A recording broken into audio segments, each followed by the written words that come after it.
வணக்கம் நேர்களே, ஆன்மீகமும் ஆரோக்கியமும் நிகழ்ச்சியில் உங்களை சந்திப்பதில் மகிழ்ச்சி அடைகிறேன். இன்று நாம் பார்க்கக்கூடிய டாபிக், வாழ்க்கையில் வரக்கூடிய இழப்பை நாம் எப்படி எதிர்கொள்வது. இதை பற்றி விளக்கம் தருவதற்காக நம்முடன் இணைந்துள்ளார் சைக்காலஜிஸ்ட், ஹிப்னோதெரபிஸ்ட் சகோதரர் BK அசீம்தானா அவர்கள். இவர் கடந்த 15 ஆண்டுகளாய் ராஜயோக தியானம் பயிற்றுவித்து வருகிறார். அது மட்டும் இல்லை, உள்நாட்டிலும் வெளிநாடுகளிலும் ஆன்மீகத்தின் மூலமாக ஆரோக்கியமாக எப்படி இருப்பது என்பதை பற்றி நிகழ்ச்சிகளை நடத்தி கொண்டு வருகிறார். நேர்கள் உங்கள் சார்பாக அவரை வரவேற்கிறேன். வணக்கம். வணக்கம். சிறியவர்லேருந்து பெரியவங்களுடைய எல்லாருடைய வாழ்க்கையில வரக்கூடிய ஒரு நிகழ்ச்சி இழப்பு. அது எப்படி எதிர்கொள்வது, அதை பத்தி கொஞ்சம் விளக்கம் தாங்க. அதாவது இழப்பு என்பது எல்லாரோட வாழ்க்கையிலும் வர்றது தான். ஆமா. ஆனால் என்னன்னா, அதை ஏற்றுக்கொள்ளும் தன்மை ஒவ்வொருத்தருக்கும் வித்தியாசமாக இருக்குது. ஸோ இந்த இழப்பு ஏன் அது எந்த லெவலில் பாதிக்குது அப்படின்னு பார்த்தீங்கன்னா, சில பேருக்கு அந்த இழப்பினால ஏற்பட்ட பாதிப்பு சில நாட்கள் இருக்கலாம், சில பேருக்கு சில மாதங்கள் இருக்கலாம், சிலருக்கு சில வருடங்கள் இருக்கலாம், சில பேருக்கு வாழ்நாள் முழுவதுமாகவும் இருக்கலாம். ஆனால் இந்த இழப்பு ஏற்படும்போ அதனால் எப்படி மனம் பாதிக்கப்படுகிறது, அதை பற்றி நம்ம தெரிஞ்சுக்கிட்டோன்னா இந்த இழப்பிலிருந்து மிக எளிதாக வெளியே வருவதற்கு சாத்தியக்கூறுகள் அதிகம். ஸோ சாதாரணமாக ஒரு இழப்பு ஏற்படுது என்றால் என்ன நடக்கும் என்றால், அவர்கள் 5 விதமான ஸ்டேஜஸை க்ராஸ் பண்ணுவாங்க. ஸோ ஃபர்ஸ்ட் ஸ்டெப் என்ன ஆகுதுன்னா, ஃபார் எக்ஸாம்பிள் நம்ம ஒரு ஜாப் எடுத்துக்கிட்டோன்னு வச்சுக்கோங்களேன். இப்போ ஒரு ஜாப் லாஸ், அவங்க ஃபேக்ட்ரியிலே இல்லை ஆர்கனைசேஷன்லேயே ஏதோ ஆள் குறைப்பா இல்லை ஏதாவது ஒரு காரணத்தினால ஒரு ஆளை வேலையிலிருந்து நீக்கிடலாம். சடனாக அந்த மாதிரி எடுக்கும்போது அது ஒரு இழப்பு அவங்களுக்கு. ஏன்னா அந்த இன்கம் வச்சு தான் அவங்களுக்கு ரெண்ட் கொடுப்பாங்க, லோன்ஸ் கட்டுவாங்க, குழந்தைக்கு படிப்பு எல்லாமே அந்த இன்கம் பேஸ் பண்ணி தான் இருக்கு. இப்போ சடனாக அந்த வேலை போயிடுச்சுன்னா அவங்களுக்கு அது ஒரு தாங்க முடியாத அளவுக்கு பேரிழப்பாகவும் இருக்கலாம் சில பேருக்கு. அதே மாதிரி வெறும் ஜாப் கண்டிஷன்ஸில் இல்லை, சில நேரம் நமக்கு ரொம்ப விருப்பப்பட்டவங்க ஒரு இடத்த விட்டு வேற இடத்துக்கு போவாங்க. இப்போ ஸ்கூல் கிட்ஸ் எடுத்தீங்கன்னா, நம்ம ஸ்கூல் ஒரு ஸ்கூல்ல இருந்து இன்னொரு ஸ்கூல்ல இருந்து மாற்றமா அவங்க ஃப்ரெண்ட்ஸை மிஸ் பண்ணுவாங்க, அந்த குழந்தைகள் கூட மிஸ் பண்றாங்க. ஸோ இந்த மாதிரி விஷயங்கள் ஃபர்ஸ்ட் என்ன ஸ்டேஜ் ஆகும்னா, ஃபர்ஸ்ட் தே டினை, அவங்களால அக்செப்ட் பண்ண முடியாது. இல்லை இது என்னோட வாழ்க்கையில நடக்கல, ஒத்துக்க மாட்டாங்க. அவங்களுக்கு அந்த ஏற்றுக்கொள்ளும் பக்குவம் இருக்காது. ஸோ அந்த டினைங் ஸ்டேஜ் ஒரு குறிப்பிட்ட காலம் வரைக்கும் இருக்கும். அவங்களோட இப்போ வேலை விட்டு அனுப்புனா கூட, இல்லை நான் இன்னும் வேலையில் தான் இருக்கேன், அதே ஆஃபீஸில் போவாங்க, அந்த சீட்லேயே போய் உட்காருவாங்க, இல்லை அந்த ஆஃபீஸை விட்டு கொஞ்ச நாளைக்கு போயிட்டு வந்துட்டு இருப்பாங்க. அவங்களால ரொம்ப ஈஸியாக அக்செப்ட் பண்ண முடியாது அந்த லாஸை. இல்லை யாராவது அவங்கள விட்டு போயிருந்தாங்கன்னா, இல்லை அவங்க எங்கேயும் போகல, என் கூட தான் இருக்கிறாங்க, அவங்க கூட என்னால் பேசிட்டு இருக்காங்க, அந்த மாதிரி இருக்கும். அதை அக்செப்ட் பண்ணுற கூட கொஞ்சம் டைம் எடுக்கும். அதுக்கப்புறம் நெக்ஸ்ட் லெவல் என்னன்னா, இந்த ஃபர்ஸ்ட் டினைங், அடுத்தது ஆங்கர், கோவம் எப்படியே ஏற்படும்னா, அடுத்தவங்க மேலேயும் ஏற்படும், தனக்கு தானே. இப்போ ஜாப் போயிடுச்சுன்னு வச்சுக்கோங்களேன், அவங்க என்ன சொல்லுவாங்க, இல்லை என்னை வேலையிலேருந்து நீக்கிட்டாங்க, அவர் ஏன் அப்படி பண்ணாங்க, ஒரு காரணம் கிடையாது, அந்த மாதிரி அடுத்தவங்க மேலே கோவப்படுவாங்க. இன்னொன்று, இல்லை என்னால் இந்த வேலை கூட சரியாக பண்ண முடியலையா, எனக்கு ஏன் இந்த மாதிரி அடிக்கடி நடக்கும். 2 விதமான கோவம் சொல்லாம, மற்றவங்க மீது கோவம், அவர்கள் மீதே கோவம். ஆமாம், அவர்கள் மீதும் கோவம் ஏற்படும், அடுத்தவங்க மீதும் ஏற்படும். ஸோ இது ஒரு சில நாட்களுக்கு இது ஏற்படும். அதுக்கப்புறம் நம்ம சாதாரணமாக எல்லா இடத்துலையும் நம்ம கேட்டிருக்கிற ஒரு வார்த்தை இந்த டிப்ரெஷன், மன அழுத்தங்கிறது. ஸோ அந்த டிப்ரெஷன் ஸ்டேஜில் என்ன ஆகும்னா, அவங்க ஐயோ இது எனக்கு ஏற்பட்டுடுச்சு, இன்னும் என்ன பண்ணுவோம், வீட்டு வாடகை கொடுக்கணும், பசங்களை படிக்கணும், லோன் கட்டணும், இது முடியுமா முடியாதா, இது ஃப்யூச்சரை பற்றி அவங்க ரொம்ப வரி பண்ணுவாங்க, ஆங்ஸைட்டி இருக்கும். இந்த டிப்ரெஷன் ஸ்டேஜில் தான் நமக்கு சாதாரணமாக அதை நோட்டீஸ் பண்ணுறது. இவங்க என்ன இப்படி இருக்கிறாங்க, கவனமாக பார்க்குறோம். ஆமாம், வெளியே போக மாட்டேங்கிறாங்க, ஒரே இடத்துல இருக்கிறாங்க, யாரோடையும் பேச மாட்டேங்கிறாங்க. இந்த மாதிரி ஸ்டேஜ் சாதாரணமாக என்ன பண்ணுவோம்னா, நம்ம வீட்டில் இந்த மாதிரி ஸ்டேஜ் வரும்போது சில நேரம் நம்ம அவங்கள திட்டுவோம், என்ன எதுவும் பண்ணுறது இல்லையா, சும்மா வீட்லேயே ஒடுங்கி கிடக்கிறியா, ஒன்றும் பண்ணுறது இல்லையான்னு. ஆனால் அது அவங்களோட ஒரு கண்டிஷன், மனநிலையை அவங்க பாதிக்கப்படுறது நிறைய பேர் அதை புரிஞ்சுக்கிறதும் கிடையாது. ஸோ இந்த ஒரு ஸ்டேஜ் வந்து சில பேருக்கு கொஞ்ச நாளைக்கு இருக்கும், சில மாதங்கள், சில பேருக்கு சில வருடங்கள் ஏற்படலாம். மோஸ்ட்லி இந்த டிப்ரெஷன் ஸ்டேஜில் தான் நம்ம வந்து சைக்காலஜிஸ்ட் கிட்ட போகிறது, சைக்காலஜிஸ்ட் போகிறோம். அவங்களோட ஹெல்ப் எடுத்துக்கிறது, சைக்காட்ரிஸ்ட் அவங்க கிட்ட போகிறது, இல்லை நிறைய இந்த சோஷியல் ஆர்கனைசேஷன் இருக்குது அவங்க மூலமாக, இல்லை அவங்க ஃபேமிலிலேயே ஒரு கொஞ்சம் எல்டர்ஸ், கொஞ்சம் ஒரு மெச்சூர்டு ரிலேட்டிவ்ஸ் யாராவது இருந்தாங்கன்னா அவங்க கூட ஹெல்ப் பண்ணலாம். ஸோ இந்த டிப்ரெஷன் ஸ்டேஜுக்கு அப்புறமா என்ன ஆகும்னா அடுத்த ஸ்டேஜ் வந்துட்டு ஒரு நெகோஷியேஷன் ஸ்டேஜ். இந்த நெகோஷியேஷனில் என்ன சொல்லுவாங்கன்னா அவங்க நினைப்பாங்க, ஓகே இப்போ வேலை போச்சு, அடுத்து நம்ம என்ன பண்ணலாம், இந்த வேலையை விட்டுட்டு நம்ம அடுத்த வேலைக்கு போனோம். அதாவது ஏற்கனவே நடந்திருக்கக்கூடிய விஷயத்தை வந்து ஒத்துக்கிறது. ஆமாம், இது வந்து ஒரு அக்செப்டன்ஸ் இருக்கு. இது வந்து கம்ப்ளீட் அக்செப்டன்ஸ் கிடையாது, இருந்தாலும் யோசிக்கிறாங்க. வேற வழி இல்லை. ஆமாம், அடுத்தது என்ன பண்ணலாம், அடுத்தது பண்ண முடியுமா, நான் இந்த ஜாப் போச்சு, அடுத்தது எந்த மாதிரி ஜாப்ஸ் அப்ளை பண்ணலாம், இல்லைனா இப்போ ஃப்ரெண்ட்ஸை விட்டு மிஸ் பண்ணுறாங்கன்னா ஓகே அடுத்தது நம்ம எப்படி நம்ம வந்து இது பாசிட்டிவானு சொல்லலாமா? ஆமாம், இது ஒரு டெவலப்மெண்ட் ஸ்டேஜ் தான். ஏன்னா அந்த டிப்ரெஷன் லெவலில் வந்து அவங்க கிராஸ் பண்ணிட்டாங்க. ஆல்மோஸ்ட் இதுல இருந்து ஆரம்பிப்பாங்க. இதுல வந்து அவங்க பாஸ் பண்ணிட்டாங்கன்னா ஈஸியா வந்து அந்த இழப்பை வந்து அவங்க ஈடுகட்ட முடியும். ஸோ இந்த ஸ்டேஜில் என்ன பண்ணுவாங்கன்னு சொன்னாங்கன்னா அடுத்தது வந்து ஆப்பர்ச்சுனிட்டிஸ் பார்ப்பாங்க. ஓகே இந்த ஜாப் இல்லையா, அடுத்தது எப்படி பண்ணலாம், என்ன பண்ணலாம். இப்போ ஃப்ரெண்ட்ஸை மிஸ் பண்ணுறாங்கன்னா ஓகே அந்த ஃப்ரெண்ட்ஸுங்க கூட நான் எப்படி ஷேர் பண்ணணும், வேற அடுத்த புது ஃப்ரெண்ட்ஸ் எப்படி நான் டெவலப் பண்ணலாம், அவங்களோட எப்படி நம்ம ஷேர் பண்ண ஆரம்பிக்கலாம், அந்த மாதிரி. ஸோ இது ஒரு 4th ஸ்டேஜ். அப்புறம் கடைசியாக வந்து 5th வந்து ஒரு கன்க்ளூஷன், ரிசொல்யூஷன். ஓகே நம்ம வந்து இன்னும் நம்ம இந்த வாழ்க்கை வந்து இப்படி நம்ம செலவு பண்ணலாம், இந்த ஜாப்ல வந்து நம்ம எக்ஸல் பண்ணுவோம், அதுக்கான ட்ரைனிங்ஸ் நம்ம போகலாம், ஸ்பெஷல் ஸ்கில்ஸ் ஆட் பண்ணிக்கலாம், அசர்ட்டிவ்னஸ் ஸ்கில்ஸ், லைஃப் ஸ்கில்ஸ், இந்த மாதிரி புது ஸ்கில்ஸ் எல்லாம் லேர்ன் பண்ணி நம்ம அடுத்த ஜாப்க்கு வந்து தயார் பண்ணுவோம். அதே மாதிரி அந்த ஒரு இழப்போட ஃபைனல் ஸ்டேஜ் வந்து ஒரு மாறுதல். ஆமாம், ஒரு மாறுதலுக்கு அவங்க தயார் நிலையில் இருப்பாங்க. ஸோ இதுதான் அந்த 5 ஸ்டேஜஸ். ஆனால் இது வந்து புரிந்து கொண்டு நம்ம இந்த ஒரு ப்ராசஸ் நம்ம ஹேண்டில் பண்ணோம்னா மிக விரைவில் ஈஸியாக நம்ம கிராஸ் பண்ணிடலாம். இந்த ஒரு இழப்பு வந்து உடல் ஆரோக்கியத்தையும் மனதையும் பாதிக்குமா? உடல் ஆரோக்கியத்தையும் பாதிக்கப்படலாம். ஏன்னா நம்ம பார்த்த மாதிரி இந்த டிப்ரெஷன் இருக்குல்ல, இந்த டிப்ரெஷன் ஸ்டேஜில் வந்துட்டு ஃபிசிக்கலாகவும் அவங்களுக்கு சில ப்ராப்ளம்ஸ் ஏற்படலாம். அந்த ஃபிசிக்கல் சிம்டம்ஸ் நம்ம போன நிகழ்ச்சியில் நம்ம பேசின மாதிரி சில சைக்கோசோமேட்டிக் இஷ்யூஸ் கூட அவங்களுக்கு வரலாம். இந்த பாதிப்புனால அந்த டிப்ரெஷன் ஸ்டேஜில் வந்து ஃபிசிக்கலாகவும் அவங்களுக்கு சில பேருக்கு உடல் சரியில்லாமல் போயிடலாம், உடம்புல வந்து சில சேஞ்சஸ் கூட ஏற்படலாம். ஏன்னா ஒவ்வொரு தாட்ஸும் வந்துட்டு நம்ம பாடியில் வந்து டிஃப்ரெண்ட் கெமிக்கல்ஸ் வந்து அது வந்து கிரியேட் பண்ணுது, ஜென்ரேட் பண்ணுது. ஸோ அதனால நம்ம உடல்ல பல விதமான மாற்றங்கள் ஏற்படும். அது ஃபிசிக்கல் சிம்டம்ஸாகவும் அது தெரிய வரும். மனதை எப்படி பாதிக்குது? அந்த டிப்ரெஷன் ஸ்டேஜ்ல வந்து அவங்க வந்து அந்த எந்த வேலை செய்யறதுக்கும் இன்ட்ரெஸ்ட் இருக்காது, வீட்டில் இருக்கிறவங்க உறவுகளையும் பாதிக்கப்படுது, பேச மாட்டாங்க. ஸோ இந்த ஸ்டேஜ் கண்டினியூ பண்ணுறதுனால மென்டல் டிஸார்டர்ஸ் கூட ஏற்படலாம் அவங்களுக்கு. ஒன்று வந்து ரொம்ப ஆங்ஸைட்டி கூடுதலாக இருக்கும். சில நேரம் வந்துட்டு அந்த பயம் அதிகமாக, ஐயோ என்ன பண்ணுவாங்க, நம்ம எல்லாரையும் எப்படி பார்க்க முடியும், எப்படி நம்ம லைஃப்பை மேனேஜ் பண்ண முடியும். இதனால் வந்துட்டு இதை யோசிச்சு சில நேரம் இந்த ஓசிடின்னு கூட சொல்லுவாங்க, அப்சசிவ் கம்பல்சிவ் பிஹேவியர், அந்த ஒரே சிந்தனைகளை திருப்பி யோசிக்கிறது. அப்புறம் சில நேரம் வந்து சில ஆக்டிவிட்டீஸில் இதை வந்து ஓவர் கம் பண்ணுறதுக்கு, ஏன்னா மைண்டு ரிலாக்ஸ் ஆகிறது கிடையாது. ஸோ அந்த ரிலாக்ஸேஷனை நம்ம எக்ஸ்பீரியன்ஸ் பண்ணுறதுக்கு அவங்க சில தவறான வழியில் கூட ஈடுபடலாம். ஸோ இதனால் நிறைய பிரச்சனைகள் ஏற்படும். ஆனால் இதை ஒரு புரிஞ்சு கொண்டு இது ஒரு பாசிங் ஃபேஸ், இது வந்து நமக்கு என்றைக்குமே இருக்க போகிறது கிடையாது. நம்ம அந்த ஸ்டேஜில் இருந்தால் நம்ம வந்து அடுத்தவங்கக்கிட்டேருந்து ஹெல்ப் எடுத்துக்கலாம், வீட்டில் இருக்கிறவங்க கிட்ட பேசலாம், நம்ம மனசில் இருக்கிற பிரச்சனைகளை வெளியில் சொல்லணும். யார்கிட்ட சொல்லலாம், யார்கிட்ட சொல்லக்கூடாது. நம்ம வந்து ஒரு சைக்காலஜிஸ்ட் நம்ம அப்ரோச் பண்ணுறோம், அதுதான் ரொம்ப நல்ல ஒரு விஷயம். ஏன்னா நம்ம சாதாரணமாக ஒருத்தர் கிட்ட நம்ம இந்த விஷயம் சொல்லும்போது அவங்க என்ன சொல்லுவாங்க, இது வந்து சாதாரணமாக நடக்கிற விஷயம் தானே, ஏன் நீங்கள் இந்த மாதிரி இது பண்ணிக்கிறீங்க, பாருங்கள் நாங்கள்லாம் எவ்வளோ சந்தோஷமாக இருக்கிறோம், நீங்களும் அப்படி இருக்கலாமே.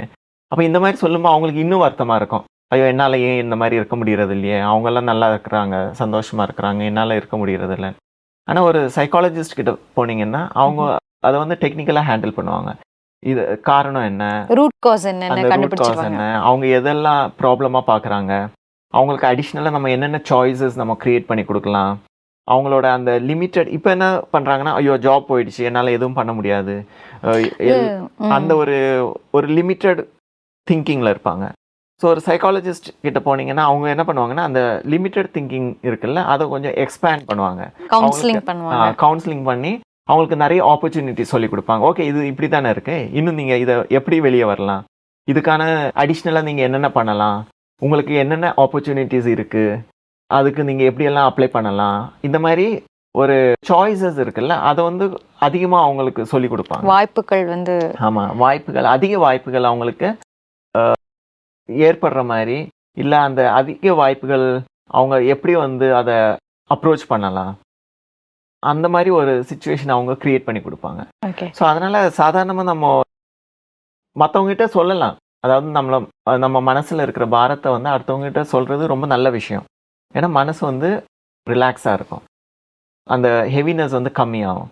ஆனால் கூடவே இருந்தாலும் நம்ம வந்து அவ்வளோ சீக்கிரம் நம்மளால ரிலாக்ஸ் ஆக முடியறது இல்லைன்னா ஒரு சைக்காலஜிஸ்ட் இல்லை சைக்கியாட்ரிஸ்ட் அவங்க வீட்டில் இருக்கக்கூடிய பெரியவங்கள்ட்ட நம்ம டிஸ்கஸ் பண்ணுறது ஃபர்ஸ்ட் ஸ்டெப் நல்லா இருக்கும். ஆமாம், அது ரொம்ப நல்ல விஷயம் தான். ஏன்னா மனசில் இருக்கிறத வந்து நம்ம வெளியே சொல்கிறோம்.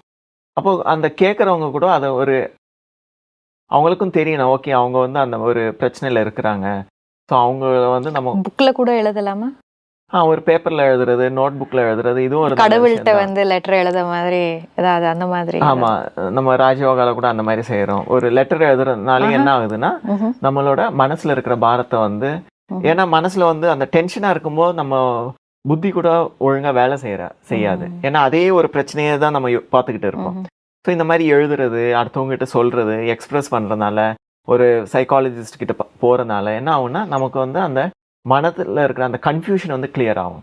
சைக்காலஜிஸ்ட்டை போகும்போது அவங்க வந்து எந்த ஒரு மெடிசின் அந்த மாதிரி எதுவும் கொடுக்கறது இல்லைல்ல, சைக்காட்ரிஸ்ட்டை போகும்போது மட்டும்தான் நமக்கு மெடிசின்ஸ் எடுக்க வேண்டியது. ஆமாம், சைக்காலஜிஸ்ட் கிட்ட போனீங்கன்னா அவங்க இனிஷியலாக வந்து பார்ப்பாங்க இவங்க எந்த ஸ்டேஜில் இருக்கிறாங்க, இவங்களை கவுன்சிலிங் பண்ணிட்டு வந்து நம்ம சீக்கிரம் இந்த பிரச்சனையிலேருந்து வெளிக்கொண்டு வர முடியுமான்னு அவங்க டெஸ்ட் பண்ணி பார்ப்பாங்க. அதே மாதிரி அவங்க சில டெக்னிக்ஸும் யூஸ் பண்ணுவாங்க.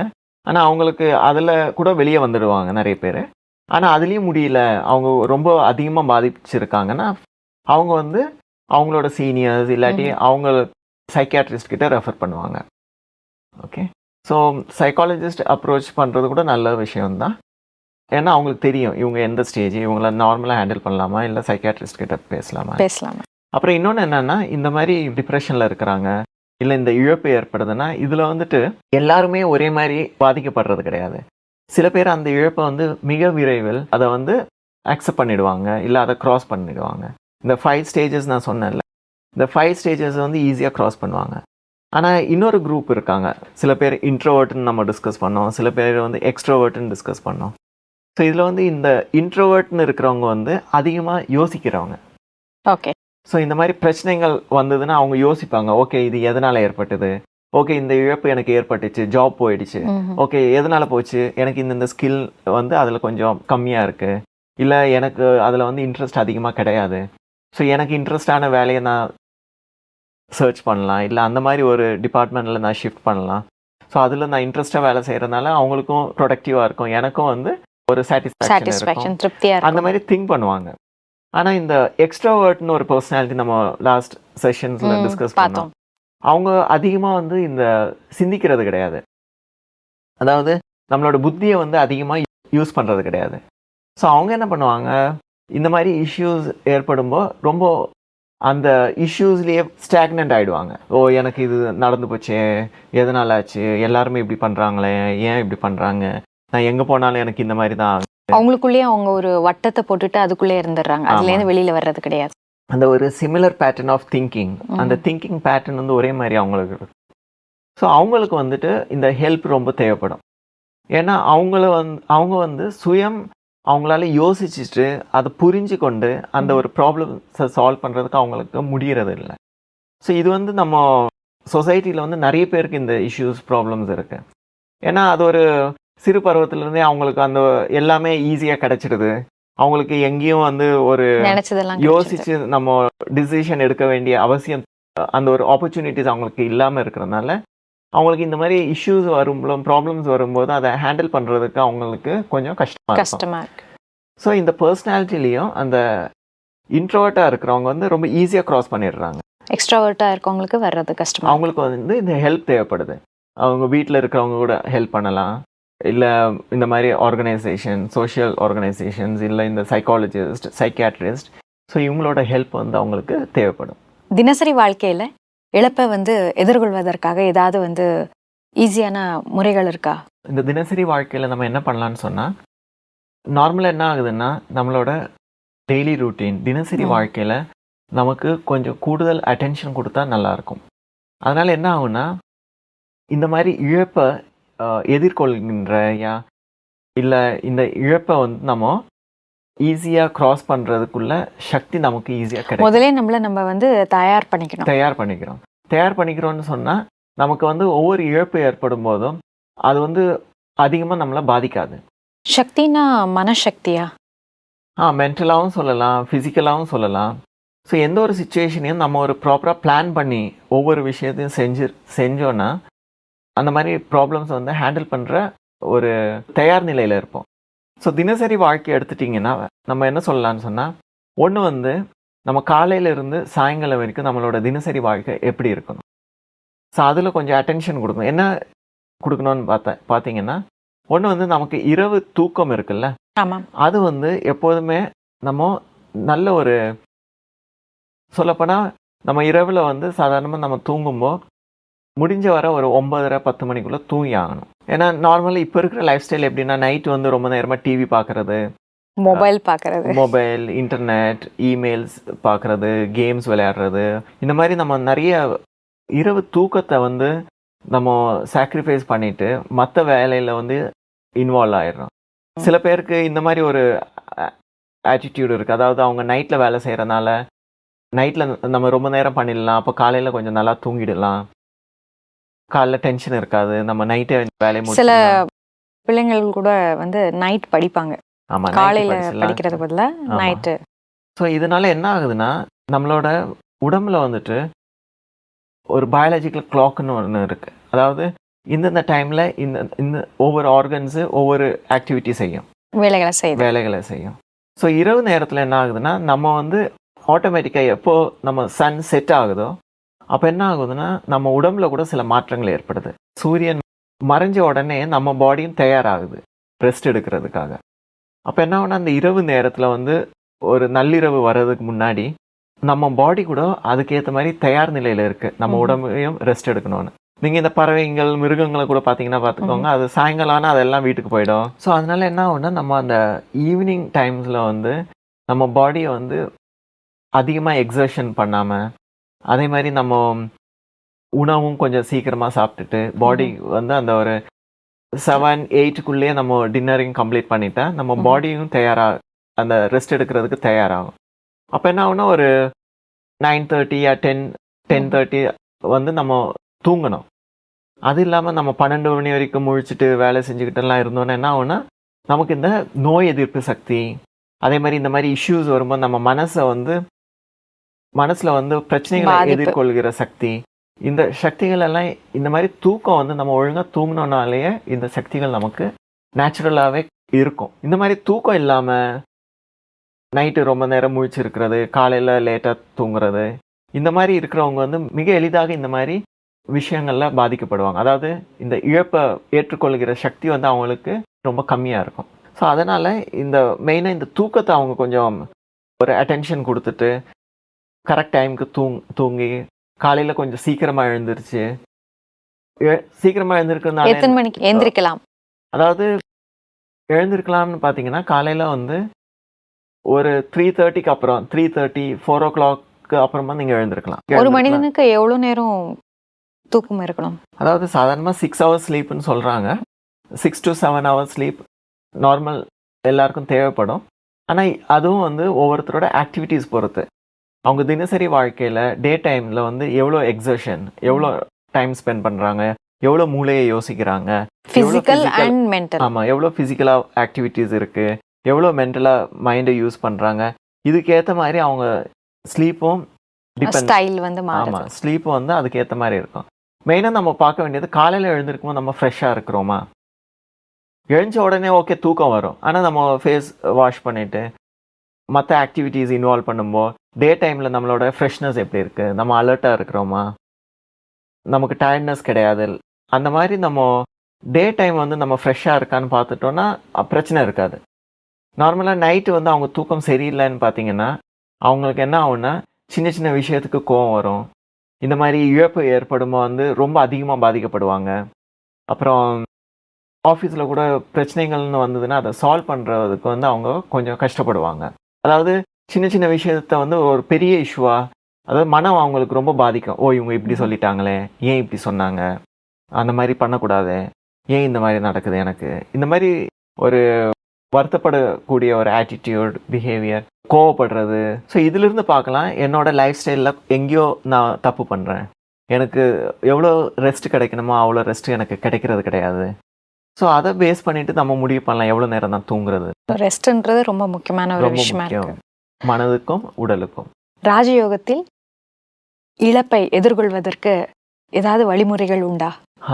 ராஜயோகாவில் என்ன சொல்கிறாங்கன்னு சொன்னால், நம்ம ராஜயோகா ப்ராக்டிஸ் பண்ணும்போது ஃபர்ஸ்ட் திங் வந்துட்டு அதிகாலையில் வந்துட்டு நம்ம மைண்டை வந்து அமைதியாக வச்சுக்கணும். அதிகாலையில் நம்ம இந்த ஒரிஜினல் கான்ஷியஸ்னஸ், இந்த ஒரிஜினல் நம்மளோட குணங்களை வந்து அந்த அன்பாக இருக்கிறது, லைட்டாக இருக்கிறது, மகிழ்ச்சியாக இருக்கிறது, இந்த மாதிரி குணங்களை நம்ம காலையில் எக்ஸ்பீரியன்ஸ் பண்ணும்போது கம்யூனிகேஷன்ஸில் நம்ம பேசக்கூடிய வார்த்தைகளில் கூட அந்த ஸ்டேஜ் வந்து நம்மளை இன்ஃப்ளூயன்ஸ் பண்ணும். அதாவது நம்ம லைட்டாக, அன்பாக, மகிழ்ச்சியாக நம்ம எல்லோருடையும் இன்ட்ராக்ட் பண்ண முடியும். ராஜயோக முறையில் வந்து இது ஒரு முக்கியமான ஒரு மெத்தட்ஸ் நம்ம ப்ராக்டிஸ் பண்ணுறது. அதிகாலையில் முடிஞ்ச வர 3:45, 4 o'clock எழுந்துச்சு 4 to 4:45 இல்லை 4 to 5 o'clock அமைதியாக இருக்கிறது, நம்மளோட ஒரிஜினல் குணங்களை எக்ஸ்பீரியன்ஸ் பண்ணுறது. இன்னொன்று என்ன சொல்லலான்னா, நம்ம இறைவனோட தொடர்பு இருக்கிறது, இறைவனோட கம்யூனிகேஷன் பண்ணுறது. அதாவது நிஜ வாழ்க்கையில் வந்து நமக்கு நிறைய யோசிக்கணும், நிறைய கம்யூனிகேஷன் நிறைய தேவைப்படுது. ஆனால் இறைவன் வந்து ரொம்ப அமைதியாக இருக்கிறவர். அவருக்கு அந்த அமைதியின் கடல், அன்பின் கடல், மகிழ்ச்சியின் கடல், அந்த மாதிரி நம்ம ராஜயோகாவில் இறைவனை எக்ஸ்பிளைன் பண்ணுறதுனால நம்ம அதிகாலையில் வந்து நம்ம அமைதியாக இருக்கோம், இறைவனோட தொடர்பு வைக்கும்போது என்ன ஆகுதுன்னா அந்த குணங்களை நம்ம அதிகமாக எக்ஸ்பீரியன்ஸ் பண்ணுறோம். அமைதியாக இருக்கிறது, அமைதியின் கூட வந்து அந்த லைட்னஸ், அந்த ஸ்வீட்னஸ், அந்த ஹாப்பினஸ், இந்த மாதிரி குவாலிட்டிஸ் நம்ம மார்னிங் மெடிடேஷனில் எக்ஸ்பீரியன்ஸ் பண்ணுவோம். ஸோ அதனால் என்ன ஆகும்னா நாள் முழுக்க நம்ம மனம் ஃப்ரெஷ்ஷாக இருக்கும். ஸோ இந்த மாதிரி இழப்பை வந்து நம்ம ஈஸியாக எதிர்கொள்கிற சக்தி வந்து ராஜயோகம் மூலமாக நமக்கு கிடைக்குது. ரொம்ப அழகாக சொன்னீங்க. இழப்பை நம்ம வந்து நம்மளுடைய உடலை வந்து எப்படி பாதிக்குது, மனதை எப்படி பாதிக்குது, அதை எப்படி எதிர்கொள்ளணும், ராஜயோகம் மூலமாக நம்ம எப்படி வந்து கையாள்வது, இதை பற்றி விளக்கம் தந்ததுக்காக நேர்கள் சார்பில் நன்றி கூறி விடைபெறுகிறேன். வணக்கம். வணக்கம். வாழ்க்கையில் வருகின்ற இழப்பை எதிர்கொள்வதற்கான வழிகள். நமது வாழ்க்கையில் இழப்பு ஏற்பட்டதிலிருந்து அந்த இழப்பிலிருந்து மீளும் வரை 5 நிலைகளை கடந்து வர நேரிடுகிறது. இழப்பை ஏற்றுக்கொள்ள இயலாமல் மறுப்பது, இழப்பை எதிர்கொள்ள இயலாமல் தன் மீதும் இழப்பு ஏற்பட காரணமானவர்கள் மீதும் கோபப்படுவது, இழப்பு ஏற்பட்ட பின் எதிர்காலத்தை பற்றிய சிந்தனைகளால் வரும் மன அழுத்தம், இழப்பு ஏற்பட்ட பின் எதிர்காலத்திற்காக மற்றொரு வழிமுறையை கையாள்வது, எதிர்காலத்திற்கான தீர்மானத்தை எடுப்பது. இழப்பு ஏற்படும்போது நம்மால் எந்த ஒரு காரியத்தையும் செய்வதற்கான உற்சாகம் இருப்பதில்லை. யாரிடமும் பேசாமல் தனிமையையே நாம் விரும்புகின்றோம். இதே நிலை தொடரும்போது நமக்கு பதற்றம், பயம் ஏற்படுகிறது. இது மனதளவிலும் உடலளவிலும் பல்வேறு பாதிப்புகளை ஏற்படுத்துகிறது. நமக்கு இழப்பு ஏற்படும்போது அதை நாம் உளவியலாளர்களிடம் பகிர்ந்து கொள்ள வேண்டும். அவ்வாறு செய்யும்போது அவர்கள் நம் நிலைமையை புரிந்து கொண்டு அதற்கு ஏற்ப ஆலோசனைகளை வழங்குகிறார்கள். இதனால் இழப்புகளிலிருந்து நம்மால் விடுபட முடியும். ஓம் சாந்தி.